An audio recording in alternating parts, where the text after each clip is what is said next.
material para reflexão, que é muito importante, porque o que nós vamos falar, nenhuma religião falou, nenhum livro comentou. Então são elementos que foram trazidos pelos espíritos superiores, onde eles têm acesso na vida espiritual a todos os arquivos, a tudo que acontece no mundo, e de onde muitas vezes eles nos trazem então os ensinamentos. Nós passamos recentemente pela Páscoa, passamos pela crucificação, a lembrança, aqueles momentos difíceis, mas o que os olhos humanos não percebiam é que enquanto havia todo aquele processo de crucificação, o que ocorria no ambiente espiritual daquele lugar.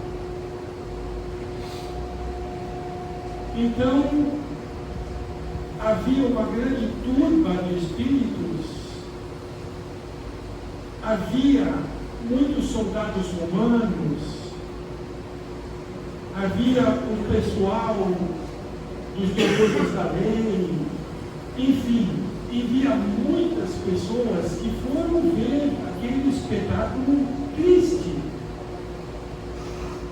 E aí então nós vamos trazer então o que ocorreu naqueles momentos. Mas antes é bom nós termos um entendimento de que quando Jesus ele foi chamado, foi convocado para vir ao mundo, houve um estudo dos astrônomos espirituais, que quando houvesse uma conjunção planetária de Júpiter, Saturno e Marte, quando houvesse esse alinhamento planetário, seria o momento mais propício para Jesus vir à Terra. E por quê?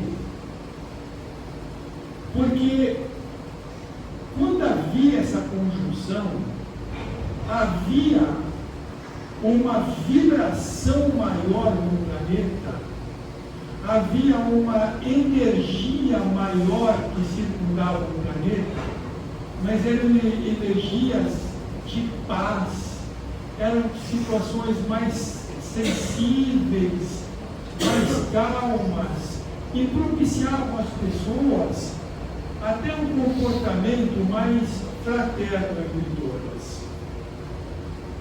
E Jesus precisava desse auxílio, porque ele era um espírito de alta sensibilidade, de vibrações da melhor qualidade, e viria para um mundo onde as vibrações eram pesadíssimas. Então houve este preparo para que quando ele aqui chegasse, ele sofreria menos o impacto dessas vibrações. Então ele foi fazendo a sua descida vibratória do mundo espiritual para o mundo material, estagiando em cada escala, porque em cada local que ele parava, as vibrações eram um pouquinho mais densas, então até chegar ao mundo físico já mais preparado para isso. Nós sabemos de tudo aquilo que Jesus fez, das suas curas, das suas parábolas, dos seus ensinamentos, mas vamos nos reportar aqueles momentos mais difíceis, porque antes Jesus tinha sido levado à presença de Pôncio Pilatos, e também aquela multidão, e Pôncio Pilatos lhe disse: Tu és o rei dos judeus? E Jesus não deu uma resposta assim mais concreta. Ele falou: Tu o dizes. E aí Pôncio Pilatos disse: Mas eu não vejo um rei, eu vejo um homem. E aí Jesus lhe disse: Não, Pôncio Pilatos, você está equivocado. Você não está vendo um homem, você está vendo o homem. E o que ele queria dizer com isso? Ele queria dizer que Jesus, quando designado por Deus para vir ao mundo físico, ele seria o grande modelo da sociedade do nosso mundo. Ele seria um modelo para que nós deveríamos nos mirar para essa sociedade que Deus esperava para o nosso mundo. Então ele era o nosso guia. Então por isso que ele falou, ele não era qualquer homem que ele estava vendo, mas sim um homem que tinha sido enviado por Deus para essa tarefa. Mas as pessoas não tinham essa compreensão e se prepararam então no Calvário, que todos nós sabemos. E quando aquelas violências estavam sendo exercidas durante a crucificação, aí que entra a narrativa dos espíritos superiores do que acontecia naquele momento, onde os olhos humanos não percebiam, porque o evento era totalmente espiritual. Então não se percebia absolutamente nada. Mas nesse âmbito espiritual, muita coisa acontecia. Então narram os espíritos superiores que, enquanto estava havendo um momento da crucificação, descia uma equipe de espíritos que estavam ligados à medicina espiritual. E esses espíritos, eles traziam pomadas, medicações, que eles passavam no corpo do Cristo. Passavam no abdômen, nas pernas, na cabeça, no braço. Passavam em todo o corpo, eles passavam aquelas pomadas para que elas minimizassem o sofrimento daquela hora. Isso ninguém percebia. E desceu também uma outra equipe de espíritos com o objetivo de consolar a sua mãe, Maria, ao apóstolo João, que foi o único que ficou, a Maria de Madalena e mais pouquíssimos seguidores. Então esses espíritos vieram trazer um conforto, um consolo para aquelas pessoas. Logo desceu uma equipe também de espíritos ligados à justiça divina. E eles, ao chegarem no local do ambiente, começaram a catalogar todos aqueles espíritos encarnados, todos aqueles soldados que estavam levando o sofrimento ao Cristo. Começaram a catalogar todos aqueles nomes para que no momento oportuno as divinas leis fariam a cobrança. As leis de causa e efeito os alcançariam no momento exato. Então, enquanto no mundo material havia toda aquela situação de dor, no mundo espiritual era festa. Porque todos estavam esperando a volta do governador planetário, que era Jesus, Então todos estavam alegres, felizes, porque estavam esperando a sua volta. E narram os espíritos que teve um momento que um espírito solitário vinha em altíssima velocidade. E que ele como que plainasse perto do Cristo. E ele percebeu que o Cristo queria lhe dizer alguma coisa.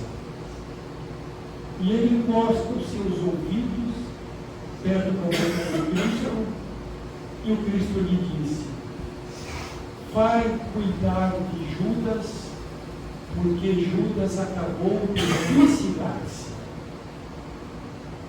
E aquele espírito então saiu em grande velocidade, atendendo a solicitação de Jesus.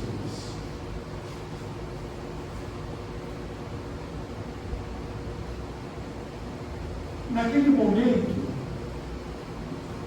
todo aquele pessoal, Pôncio Pilatos, Herodes, aqueles soldados romanos, tudo aquilo que eles estavam fazendo, eles eram apenas coadjuvantes. Eles eram apenas figurantes. Por quê? É como você está vendo um filme. Claro, você vai encontrar no filme determinadas cenas que tem um grupo de figurantes. Um grupo de pessoas que passa, que vai de lá para cá e tal. Tem um grupo de figurantes que você não sabe nem o nome e nem quem são. São apenas figurantes. E tem os atores principais. Naquele caso da crucificação, todos aqueles soldados, eles eram figurantes. Como eu disse, Herodes, Pilatos, todos figurantes. E quem eram os atores principais? Estavam na vida espiritual. Os espíritos inferiores. Os espíritos inferiores, aqueles eram os atores principais. Porque o objetivo deles era frear, era impedir que o Evangelho se propagasse pelo mundo. Eles acreditavam que matando o Cristo, eles estariam matando a propagação do Evangelho. Então, muitos daqueles soldados estavam como que até medianizados de uma forma negativa. Tinha um dos soldados, chamado Longinus, do Império Romano.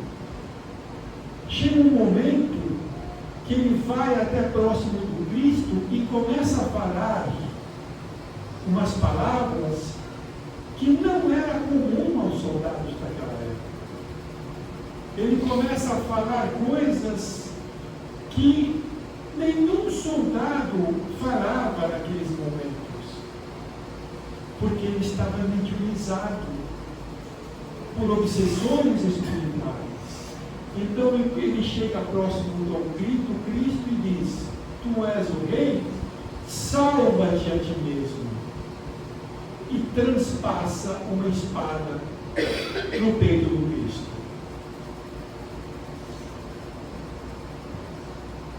Então aqueles momentos eram os momentos mais dramáticos, e até naqueles momentos mais difíceis, Jesus trouxe lições. Porque ele chega para sua mãe com a voz já meio fraca e diz, apontando para João: mãe, eis aí o seu filho, apontando para o apóstolo João. E aí ele diz: João, eis aí a sua mãe, apontando Maria. Claro, eles não eram irmãos consanguíneos. Mas quando Jesus disse isso, ele quis mostrar que a nossa verdadeira família não são aquelas ligadas pelos laços consanguíneos.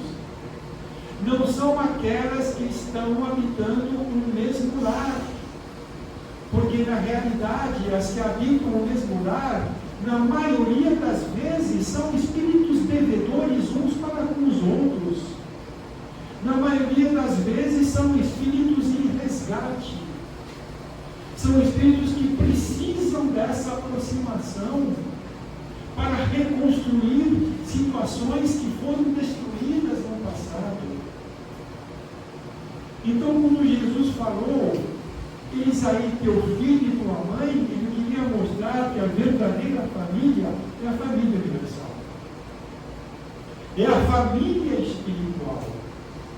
Que a verdadeira família não era aquela que se ligava por laços sanguíneos, mas sim por afinidades espirituais. Espíritos que mantêm os mesmos gostos, os mesmos objetivos, os mesmos pensamentos, as mesmas ações. Espíritos que se identificam pela forma como vivem. Então Jesus queria falar que essa é a verdadeira família.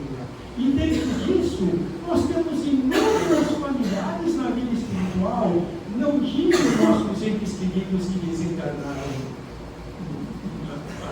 agora, mas temos inúmeros familiares na vida espiritual de inúmeras reencarnações passadas, onde nós nos identificamos com eles, e muitos estão a nos acompanhar e nos auxiliar nesta vida.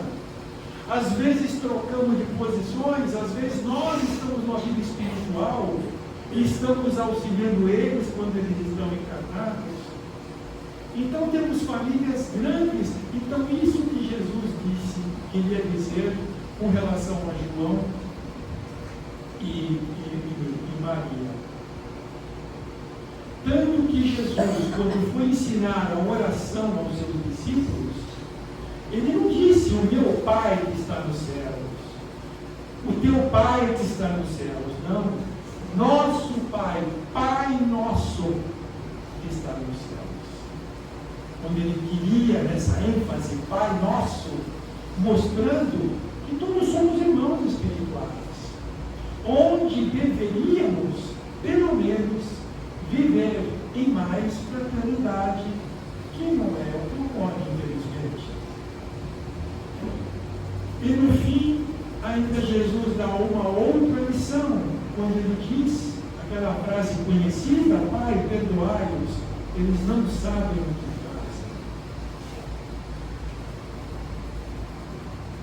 E Jesus ressurge no terceiro dia para Maria Madalena. E agora, onde estava Jesus esses 3 dias? Porque ele somente reapareceu no terceiro dia. Porque assim que Jesus desprendeu-se do corpo físico, a primeira coisa que ele fez foi ir atrás de Judas. E foi nas regiões do umbral, nas regiões inferiores do plano espiritual, levar o socorro. E ele encontra Judas no umbral, sofrendo, arrependido, desesperado, e Jesus vai ao seu encontro e diz: Judas. E quando Judas o vê, começa a fugir.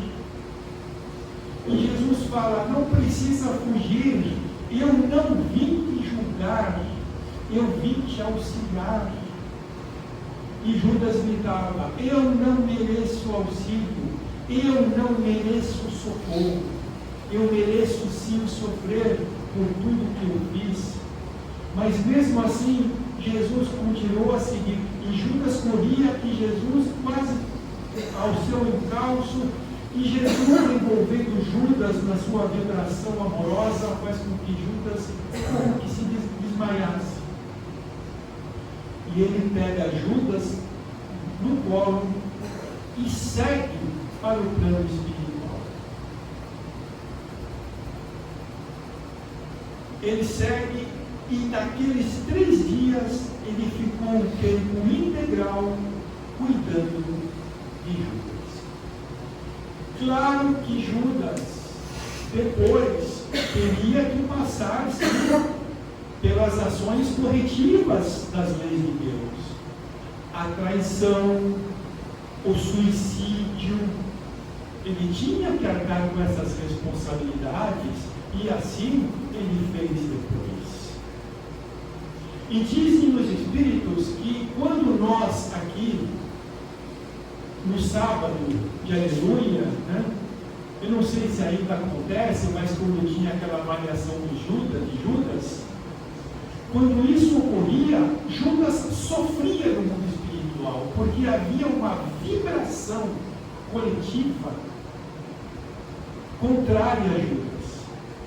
Uma vibração de mágoa, de rancor, as pessoas vibravam negativamente, e essas vibrações o alcançavam na vida espiritual, fazendo com que ele precisasse ser socorrido. E ele já era trabalhador de Jesus na vida espiritual.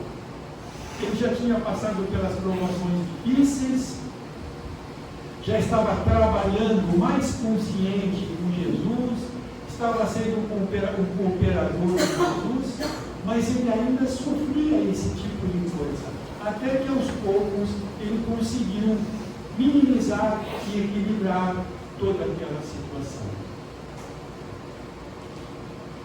Dizem os Espíritos que 100 anos antes de Jesus descer ao mundo, ele se reuniu com os discípulos que estavam desencarnados, se reúne com eles na vida espiritual e outros que seriam alguns seguidores seus, e Jesus lhes falava das dificuldades que encontrariam, dos testemunhos difíceis que teriam que passar, das lutas que teriam que enfrentar, das perseguições que teriam que passar. Jesus já sabia de tudo aquilo.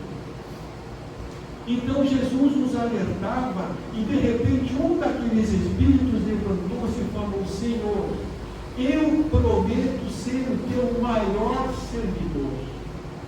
Eu prometo ser o teu maior discípulo. Eu prometo te seguir e serei o teu fiel servidor. Esse espírito era Judas. Faliu, prometeu, mentiu, faliu. E aí nós pensamos, será que nós também por vezes não somos um pouquinho de Judas?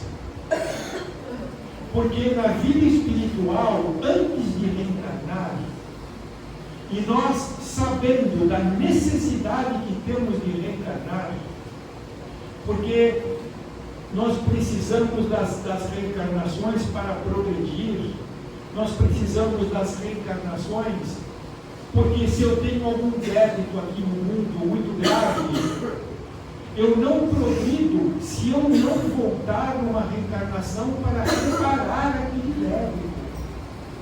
Só assim eu quito a minha consciência e aí eu me habilito a progredir.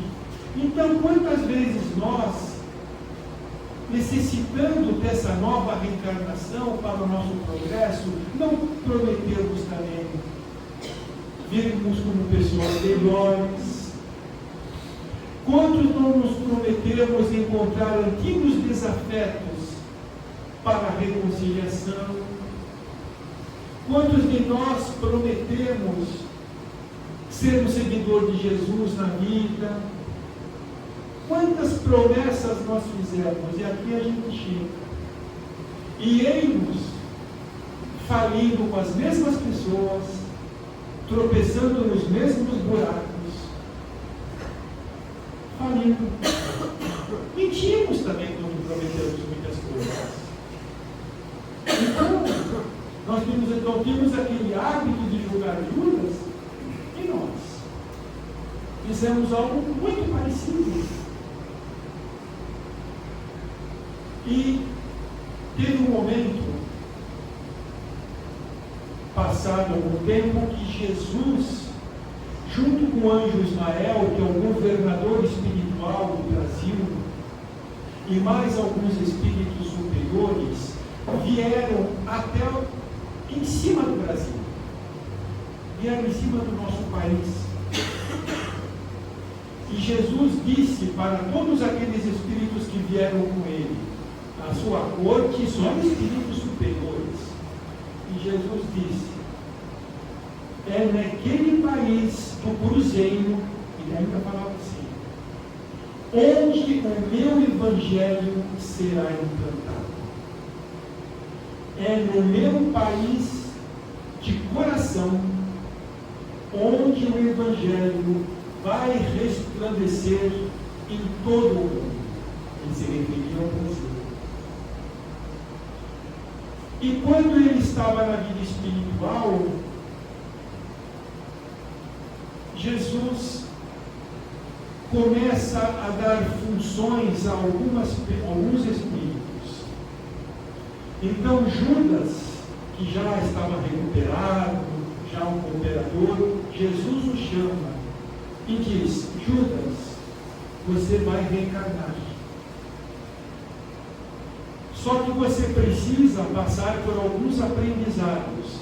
Então você vai voltar ao mundo, só que agora num corpo feminino. Você precisa passar pelas experiências de mulher. E isso é muito comum. Nós muitas vezes chegamos nesse mundo como homens, às vezes como mulher, porque ambos têm que passar pelas experiências do outro. Então Jesus disse: você vai reencarnar no corpo feminino. E Judas reencarna na figura de Joana d'Arc. E quando Jesus tinha escolhido o Brasil como a fonte onde o Evangelho seria levado ao mundo, ele encontra aquele soldado Longuinhos que o transpassou com uma espada. Ele o encontra na vida espiritual. E aquele soldado, ao ver o Cristo, se arroja aos seus pés, totalmente arrependido, chorando, pedindo perdão. E aí Jesus apenas disse: levanta-te, Longuinhos. Ele levanta e falou: eu tenho uma missão para você no país do meu coração. Você vai reencarnar, mas no momento oportuno, naquele país do meu coração, você vai ter uma importante participação.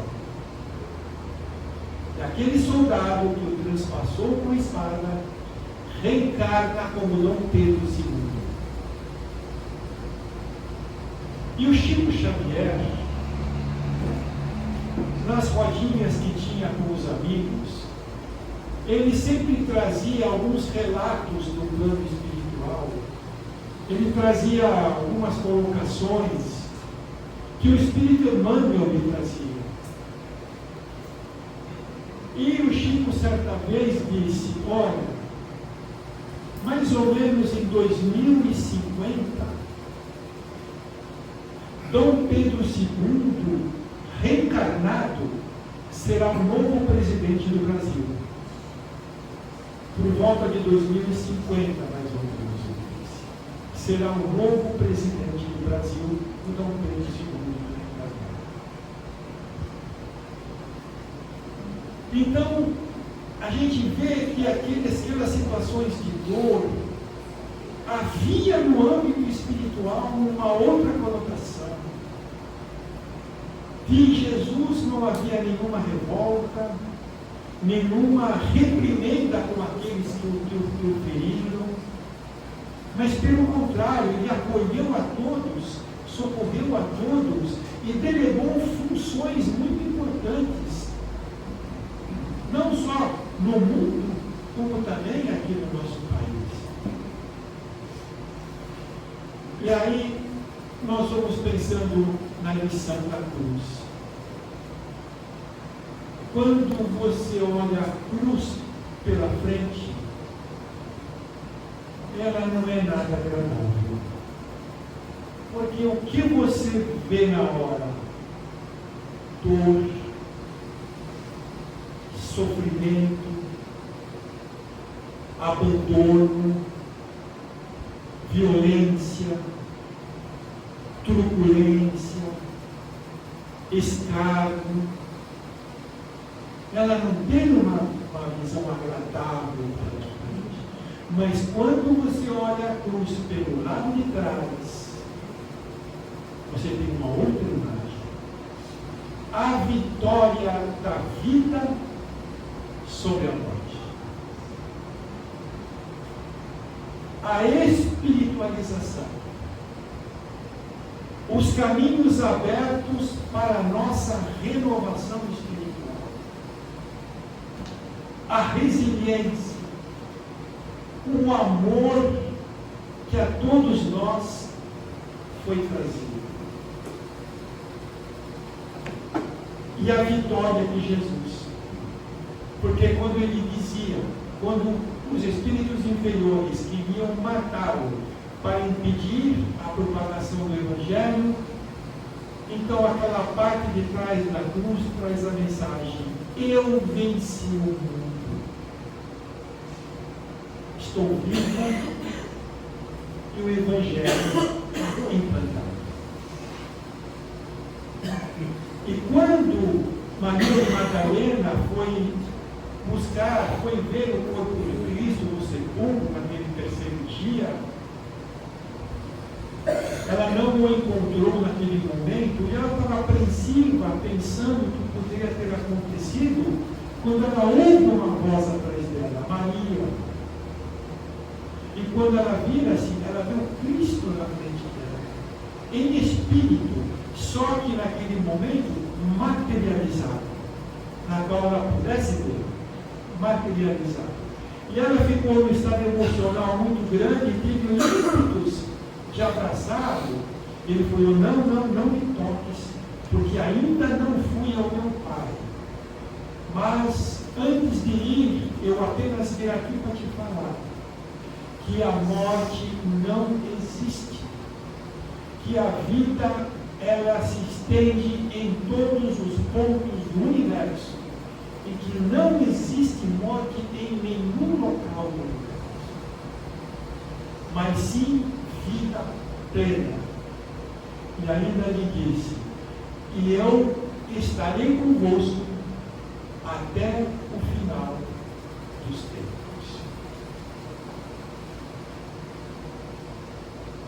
Certa vez, aliás, muitas religiões acreditam ainda na vida do Cristo. Às vezes eu vejo na televisão, correndo, passando os canais: não, porque o Cristo vai vir. O Cristo já veio, mas não num corpo físico, veio num corpo doutrinário. A doutrina espírita, o Evangelho segundo o Espiritismo, é um Cristo de volta, relembrando-nos tudo aquilo que ele nos tinha dito. A opção do Cristo pela cruz foi dele, porque ele não precisava passar por aquele sofrimento. Cristo, ele teve a opção, foi uma probabilidade que ele aceitou. Embora não precisava passar por nada, porque era um espírito puro, um espírito da mais alta hierarquia espiritual, mas ele passou porque ele sabia que nós precisaríamos passar por isso. Ele passou para nos orientar, para nos mostrar, para nos educar que nós precisaríamos passar por aquilo. O que você quer dizer com isso? Todos nós temos as nossas cruzes. Nós temos a cruz de uma enfermidade, uma cruz de um sofrimento, uma cruz de um problema moral, uma cruzes de frustração, de desespero, cruzes de tantas e tantas vicissitudes, dores. Todos nós temos as nossas cruzes. Então, quando a gente fala, puxa, essa é a minha cruz, estou carregando a minha cruz, nós sempre a associamos com algo de sofrimento para nós. Mas é esta cruz, é este sofrimento que vai nos curar das nossas imperfeições, que vai nos educar espiritualmente, que vai nos trazer uma libertação da nossa consciência, porque nós estamos atendendo aos apelos do Cristo pela dor. Só a dor que infelizmente está nos educando. É a linguagem que nós conhecemos, e o Cristo sabia disso.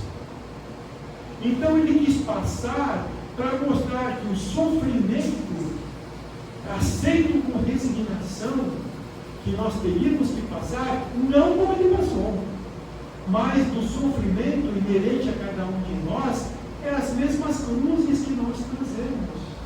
Mas essas cruzes estão nos curando, desde que aceitemos-la com resignação. Tanto que quando as pessoas falaram, Senhor, o que é necessário, nós queremos segui-lo, ele dizia naquela época, aquele que quiser vir após mim, tome da sua cruz e siga-me. Ele não falou, aquele que quiser me seguir, todas as suas doenças estão curadas, todos os problemas resolvidos. Não. Tome da sua cruz e siga. Mas ele deixou embutido uma mensagem, porque aquele que o seguir, e que seria o seguir? Seria nós vivermos mais intensamente o seu Evangelho. E quando ele dizia, venham com as suas cruzes, porque quando nós vivemos mais o Evangelho, elas vão cada dia mais perdendo seu peso, vão tornando-se leves, e muitas vezes seremos libertos dela. Então era isso que ele queria mostrar. Porque Cristo voltar a este mundo, neste mundo cheio de vícios, de modismos, neste mundo cheio de violência, de tantos desajustes psíquicos, emocionais, com o orgulho exaltado, com a vaidade exaltada, ele teria um outro resultado como a primeira vez? Um mundo onde a criminalidade impera de uma forma grande demais, aconteceria a mesma coisa. Então ele não precisa vir, ele veio nesse corpo da doutrina espírita.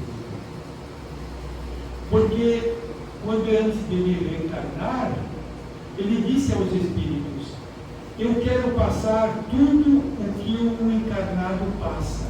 Eu quero passar pela dor, quero passar pelo sofrimento, quero passar pelo abandono, mas mestre, é os espíritos puros, não precisa passar por isso, mas eu quero.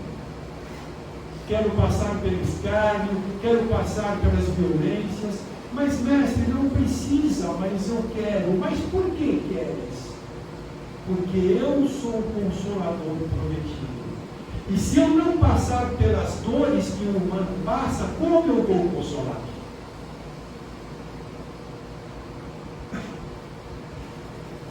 E, finalizando, houve um tempo, alguns anos atrás, houve um congresso espírita na cidade de Curitiba.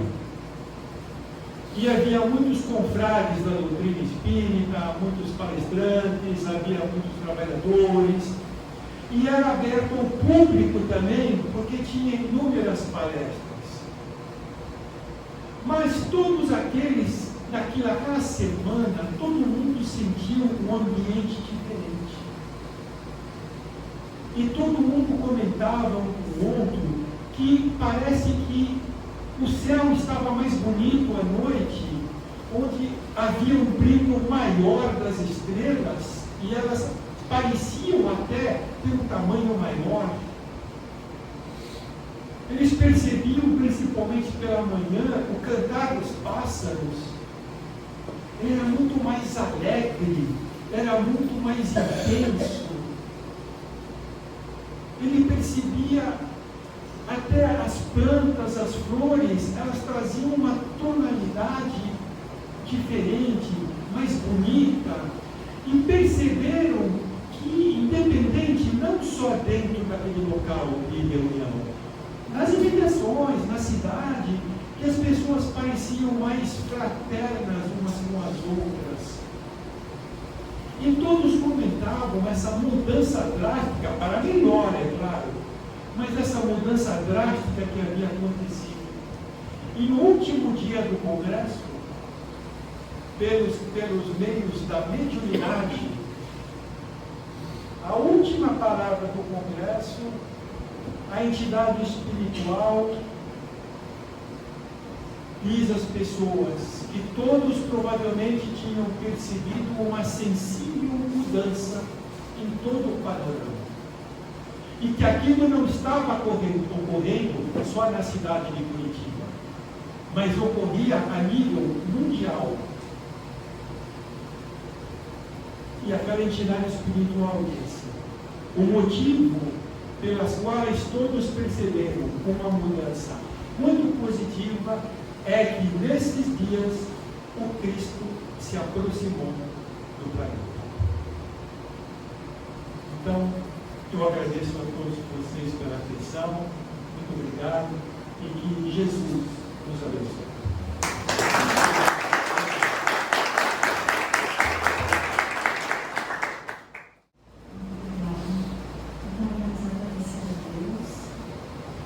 Isso que